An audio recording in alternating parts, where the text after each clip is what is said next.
9:33. It's at about this time each and every Wednesday we present and have for many, many years, over a decade now, Ask the Lawyer with Bruce L. Shiner, attorney for the injured, answering questions largely supplied by you. If you'd like to ask a question, I'll tell you how to go about submitting that question here in just a moment. But first, please help me welcome Bruce L. Shiner, attorney for the injured. Good morning, Bruce. Hey, good morning, Todd. How you doing this beautiful morning? Just fantastic, thank you. And how was Thanksgiving at the Shiner household? Oh, it was great, but unfortunately I ate too much. Well, we all did. That's just the hazard of the holidays, I'm afraid. We can get back on the diet horse in January. Of course, in your case, you still probably work out every morning, don't you? I sure do. Yeah, so you've already burned off the turkey. You have nothing to complain about, my friend. But I'm still got to work on the dressing. Yeah.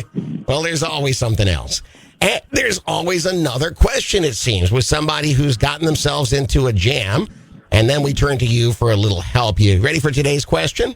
I am ready, Todd. Okay, here's what it says. My daughter was a passenger in a rideshare vehicle that crashed on US 41. The driver was speeding and ran a red light. My daughter suffered 2 broken vertebrae, a fractured pelvis, and a collapsed lung.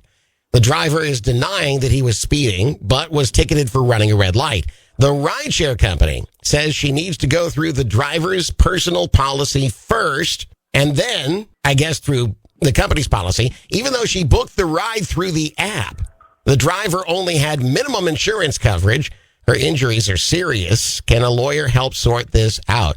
What a timely question, because rideshares are becoming so much more increasingly popular. What do you do in a situation like this? The rideshare company is like any other insurance company. They always say we'll never pay. Yeah. But they're 100%. They're 100% wrong, because the drivers of the rideshare's vehicle personal policy has an exclusion that excludes coverage while you're driving commercially. Oh, so yeah. that policy wouldn't pay. I got you. The driver's excuse of not speeding can be easily verified, and that's why it's so important to retain a experienced personal injury lawyer right away, because you could have the black box in the rideshare vehicle downloaded and find exactly what the speed is. But in any event, he ran a red light and he's responsible. And most rideshare companies have $1 million policy. Mm-hmm. So this poor injured person would be able to recover for her medical bills in the past, the medical bills in the future, her lost wages, her pain and suffering, and all her other intangible damages. Yeah. I always forget about that black box, but that's one of those things, too, that once that damaged vehicle is taken to a tow yard somewhere, anything can happen to it and the black box. So you got to get somebody on that pretty quick, don't you? Right. You got to get a lawyer right away and have the lawyer put the company on notice not to spoilate, as we call it, or do anything to the vehicle until they have a chance to inspect it. Gotcha. So it's critical to move quickly on this, especially with the severe injuries that she has. Bruce, once again, thank you Thank you so much for all your wisdom and knowledge. We always end up feeling so much better at the end of these conversations. I know I do right now, and I appreciate that.